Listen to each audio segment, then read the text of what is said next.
Hi.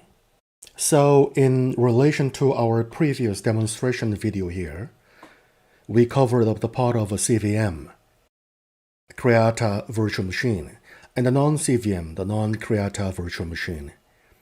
One which has smart contract capability and the other which didn't have the smart capability. And we explore those chains and how they work around, and when we explore the smart contract platforms and tool. So in relation to that previous demonstration that we had, we will cover up the next part of our next topic, or more like our next MVP, or DApp, or prototype, which would basically include a part of our most important feature in the blockchain, which is interoperability.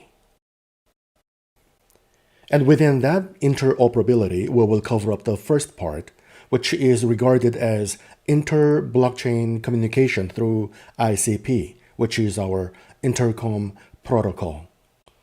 Before we jump into how this works, or more like how DApp actually provides that capability, or how our prototype provides that capability, we'll try to understand some of the important concepts that are involved behind this whole feature. So the first thing is, within Creatachain, our consensus algorithm, which is basically Augustium, includes multiple channels or concepts or foundations through which multiple steps are carried out. Now, in order to, if we explore that area, one of the most important part is ICP, which is our Intercom Protocol. Now, this protocol is very important in terms of whenever we are trying to carry out inter-blockchain communication. So now, you can also, after this video, as a reference, you can look into the light paper. And I believe it's page number 16 and 15, which are covering 15 and 16, which are covering the part of ICP. So what actually is ICP, or what actually is inter-blockchain communication, or cross-blockchain communication? Now, here in Creatachain, we have defined those two as inter-blockchain communication means that the chains that are powered through Augustium consensus, because Augustium consensus, or the greater network platform, provides the capability or ability to create any number of blockchains, or any independent number of blockchains, or any application-specific blockchain for any kind of a use case, whether it's public, whether it's private, whether it's permission. So the other question arises that if the system is giving the capability to create independent number of blockchains or application-specific blockchain, then how can they interconnect with one another? Or the other question comes in like, for example, when the systems are running for quite long, or there are different platforms A and B, they have their own independent blockchain. In future, they try to carry out communication with one another. Now, they will need to think about whether this capability is available or not, or whether this ability is possible or not, or whether they can do that. Now, we have covered up that part through inter-blockchain communication. Now, our Intercom protocol is like a mechanism where data from one chain can be transferred to another chain. Now, this is very important because as an industry or the blockchain community, we say that the number of blockchains lag with that capability, and due to which the business or the product owners have to decide very carefully when launching the product or even after launching the product. Sometimes, obviously, when we move with the technology, there are a number of advancements and innovations, and with innovations, we have to grow the platform and the technology. Now, those technologies lack this kind of capability. Now, Creatachain overcomes that in terms by providing interoperability and still maintaining security and scalability. Now, when we're talking about that, here, as I said, that if there are multiple blockchains that are running with consensus algorithm, which is Augustium, then they can. Now, what is the benefit? Now, there is no usage of having any central service. Now, we need to keep it, or keep everything on a distributed ledger, or we need to keep everything on blockchain directly. We don't want to go offline or carry out any off-chain communication.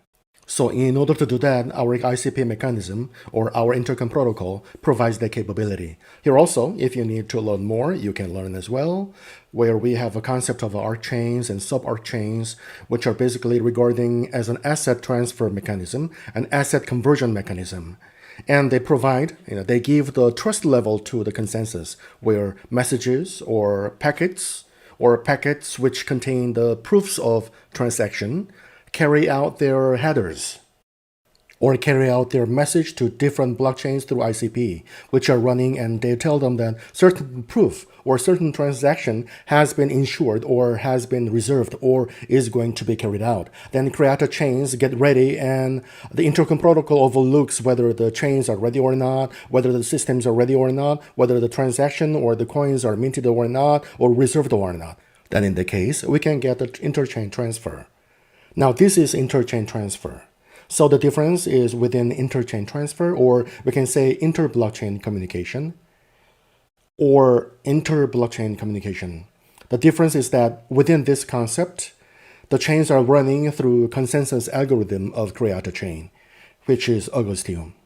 Now, this is the first part of interoperability. Now, what is the second concept of interoperability? The second concept is cross-chain communication. Now, cross-chain communication is a bit sophisticated method in terms of data transfer and communication. Because within the cross-chain communication, we have now two different consensus algorithms. Or one is the Augustium, of course, and the other ones can be anyone. Whether, as in our diagram here, we can see that there is a Bitcoin and then we have Ethereum. Now, in the industry, as we see, that is not possible, at least for now.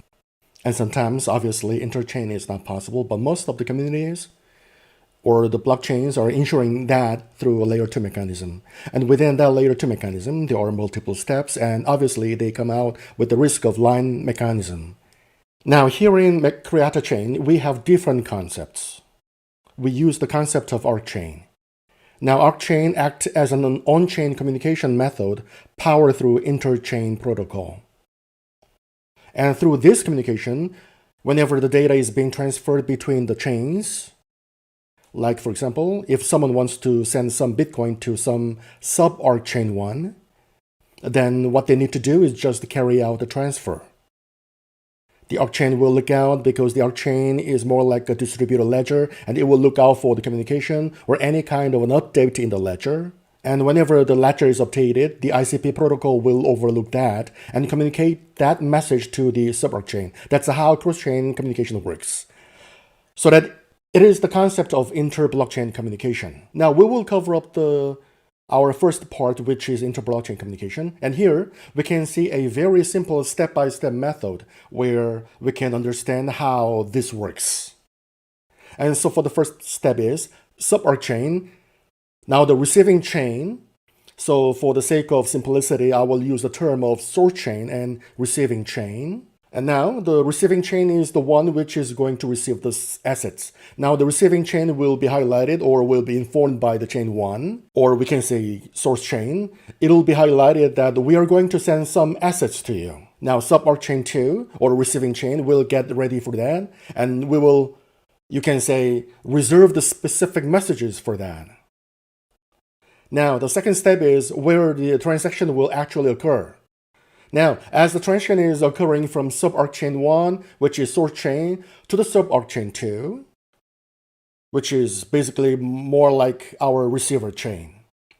So here, as soon as the transaction is carried out, the assets will be reserved in the background within the ledger, and that proof will be given into the third step, where the receiver chain is being highlighted that the transaction is going to be initiated. The assets are being reserved and the transaction has been successfully proved by the consensus algorithm. Now, as soon as it is done, the fourth step comes in, which is the final step. Here, the chain or our receiver chain will mint the coins. That will mint the number of coins, which at this step, 10 tokens. We'll mint the 10 tokens and we will carry out the transfer to the specific address. So in the simplest way, Chain 1 is sending the assets to chain 2, and within that methodology, chain 1 will reserve or lock that asset, and the chain 2 will maintain those assets, and within that, the whole ledger is being updated. Now, there is no layer 2 mechanisms involved. Now, there is no, you can see, any offline mechanism involved. This is all being done directly on ledger level. And more like, you can say ICP here, which is basically our Intercom Protocol, is acting more like a ledger mechanism or a relayer mechanism on transferring our updating the assets or reserving the assets. So this is how whole communication between ARC chain and sub-ARC chain via the ICP protocol is being carried out. So this is the concept. Now, here I have opened up the consoles of two nodes for the sake of simplicity. I will be using one CVM powered chain and one non-CVM powered chain. Now, both of these chains are our power through Augustine consensus algorithm. The difference is that one includes the capability of smart contract and the other one doesn't include that. So CVM, what is CVM? As we all have already covered that, it is a Creata virtual machine which allows the ability for the Creatachain developers or the business owners to create any kind of a smart contract and launch their dApp on the go. So here we can see this is our blockchain node 1, which is CVM on my left side, and on the right side this is non-CVM node running in the background for our prototype, for our MVP platform. So now we will jump into our platform. So this is a quite simple platform which has the ability to see balance, the check balance, and carry out the transaction as we get started with the step. Obviously, this is running internally at this step. This is not being made public at this point, which we will be launching and we will be announcing in the coming future as we finalize our mainnet release, or we can say public testnet release. So it's more like a DevNet release. So I have some demo addresses, which are test addresses, which I'll be utilizing. We will first of all check out the balance on these addresses. So I will just call a check balance. As I can see, there are some ICP, 0.9 ICP, and I have some 9 CTA on my hex address. I'll also check out the balance. Obviously now this hex address is basically the address existing on CVM blockchain, which is our left-hand side console node. And the Creata back address is our non-CVM address. And this address or this wallet has assets existing on our non-CVM node, which is on our right side of console. So I'll check the balance on this as well. So I can see I have 0 ICP and I have 8.9 CTA here. So these are my current balance. Now what I will try to do is try to carry out the transaction from our CVM address to our non-CVM. From CVM blockchain to our non-CVM blockchain, which means what I'm trying to do is I'm trying to carry out the transaction from this blockchain 1 to this blockchain 2. And both of these blockchains have different standards. Both of these blockchains have their own different application mechanisms. So as we learn that Creatachain allows you to create application-specific blockchain. So one blockchain is CVM specific, and the other blockchain is non-CVM specific. So what I will do is just select how I want to carry out the transaction. So I'm carrying out the transition starting from CVM to non-CVM. I'll go out next step. Here I will just put on my mnemonic address, or you can say I will configure my wallet here. I have just configured my wallet. Obviously, this is just the prototype, and these are test wallets, so they have no usage there. So that's why they are open here, and we get the ability to obviously put our mnemonic. So obviously there are some writer notes as well. Here we can see if we can get any help. So what is the source account? What is the recipient account? So obviously, as the name suggests, source account is the one from which the transaction is going to carry out, and the recipient address is the one which is going to receive assets. So what it means is this node 1 blockchain, or node 1 blockchain 1 is our source node, or source blockchain, and this node 1 of a blockchain 2, or you can say node 2 or blockchain 2, and it is the receiver blockchain. So what I'm going to do is just try to put out address, which I have a dummy address as we saw the balance there. I will initiate the transaction. Now I have an option, whether I want to try to send ICP, whether I want to try CTA. Now the question comes, what is ICP and what is CTA? Now, as for that, we need to go through the white paper, obviously the technical specification. Obviously, this is more like a prototype and MVP mechanism exploring the technical side. So that's why, for the sake of convenience, these two are kept separate. Obviously, in the live public versions, there are going to be a different mechanisms there, or you can say for the ease of usage. So here, as the name suggests, ICP, as you know, is working out as a represent-free token, or more like a reserve token, or a representation of a transaction in our Intercom Protocol. So that's why the names are kept. So CTA are the main assets, primary assets, existing on each different blockchain separately, and ICP are just a way to ensure that certain transfer is carried out, which means that as we saw, that 10 tokens were going to be sent from chain 1 to chain 2. So that's why 10 tokens are going to be reserved on chain 1. 10 tokens are going to be minted in the form of ICP on the chain 2. So as a way of, you can say, communication channel. So now, as I can see, I have 0.9 ICP available, and I have around 9 CTA available. What I'll try to do is try to send out CTA because as these are tests, I have carried out some communication previously as well. So what I will do, I'll transfer some more like 5 CTA from our CVM chain to our non-CVM chain. So here I have some steps involved and I will verify. So before we do that, we see here, this is our blockchain. And here we can see the transfer is being initiated. And here we can see that this chain has been receiving the communication messages from this blockchain. Now, there is no central party involved. This is directly on blockchain level. We can see that we can see logs here. Obviously, the developers are going to understand that these logs, and we can see minted coins, and we can see all the, you can say, messages that are occurring within the blockchain. So this receiver chain, as soon as you know, this communication has been carried out, as we said, that it is with ensuring the capability. So this is done within a matter of seconds. So even in the interoperability, we are ensuring the high scalability as well, which is obviously impossible in the community at this stage. As within the blockchain, single blockchain, this is easy, but when we talk about different blockchains communicating together, then obviously some bottleneck comes in, but we have covered up that through our ICP and ArcChain concept. So this is where the communication is carried out.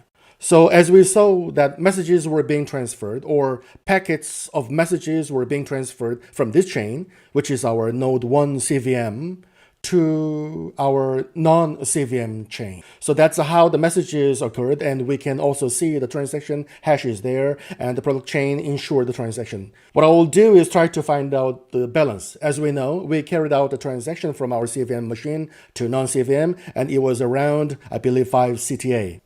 So first of all, I'll try to find my balance on source machine.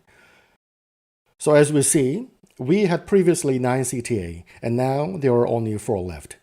Similarly, now I'll try to find out the balance of our non-CVM machine. Non-CVM address, what happened there, whether it received or not, so I'll try to find out. So here previously we had 0 ICP there, because no interchain transfers were carried out, and now we have 5 ICP. So that's how we can see that it's properly working and there are no issues. Now let's try to send ICP or try to send back our CTA. Now the usage here is that if we have 2 different blockchains, if one has sent the CTA from one blockchain to another, now, obviously, in the future, maybe he wants to get them back to his previous chain, whether there could be any reason, so the user can do anything they want. In order to ensure the both-way communication is fine, communication on both-way is working fine, we move into the step where we are transferring non-CVM assets to the CVM chain. So here again, I'll put down my private key here. Now I have seen my wallet address is written in there. I'll try to put on my hex address. Now this hex address is there. As we can see, I have 5 ICP on our 5 ICP and 8.9 and CTA on source chain. And now the source chain is on my right-hand side. The console shows the source machine, which is a source blockchain, which is non-CVM blockchain. I'll just create the transaction. I'll try to send ICP. I want to send, for example, let's just say I want to send 4 ICP for the sake of convenience. There we have transaction summary, just to be sure we are trying or we are doing what we want. I'll click on send. I will see the messages. So we saw that initially the logs came in. So we have the fungible transfer here. Here we can see the receiver chain is verifying that whether the transaction is being sent or not. So as soon as we have received the acknowledgement, I will see the transaction being done. So this just happened within that. So now this capability doesn't mean that there is any kind of a restriction here. Both ways are allowed and the whole system is working fine at the moment, as we can see. Now I'll just try to find out the balance on source machine. Now the source chain is, as we saw, as we explained, that is a CVM. In CVM, we have experiment of addresses for meeting the community standards, of course. So we'll try to find out the balance. And here we saw that our CTA, we've sent out the 4 ICP and now we have our CTA back. Similarly, I'll try to find out my balance on non-CVM chain. So I will just click on that. I've seen I have 1 ICP left and see the other day. So this is basically how our Intercom protocol works. Our interoperability is being ensured while carrying out our interchain communication. So this is how our interoperability is working. And at this stage, the results are successful, the transactions are successful. Even the tests that the team has been executing, they are working quite perfectly. Now we are in the stage of moving towards the public testnet release because we follow a mechanism where we have our devnet release, where we have our public testnet release, and then we have our public mainnet release. So at this point, we are more closer toward the public testnet release. And now the benefit or what this release means for the future of Creatachain. Now this release doesn't only fits for the communication for the future of Creatachain, but it's very important for the future of blockchain industry because this concept, this release, this mechanism removes the hurdle of interchain transfer through a layer 2 mechanism or offline mechanism. So what we are doing or what we're releasing here is giving the ability to the developers, to the business owners, product owners, and to every community members to use the blockchain as a means of full decentralization without the risk of having an offline mechanism involved while you are trying to communicate between multiple blockchains. So obviously this is beneficial for the whole community, as we're seeing. So this innovation is going to empower the platform a lot. And obviously, as soon as we jump into the platform in the set where we are going to have our interchain dApp, as this is just an MVP, so obviously we're going to have a public release of dApp within that. And this feature is going to be integrated within the whole ecosystem of Creatachain, which means our OS, our mobile wallet, our extensions, and everywhere. This will be integrated. So this is going to help us out, helping, and will give the ability to help the community to use the platform at its maximum level.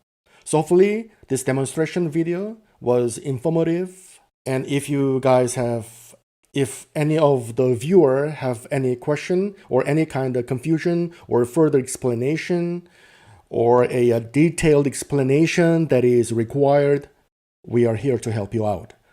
So we'll be waiting for your response. Thank you very much. And obviously, before leaving, just to give a quick update on that, we will soon be releasing the further, because as this is the more like a 5th or 6th section of our demonstration or explanatory videos or a workshop. So we will cover up the part of workshop 2 as well, because we have quite a gap there. And we will share the demonstration with you guys soon as well. So take care. And if you guys have any questions, feel free to reach out. Thank you.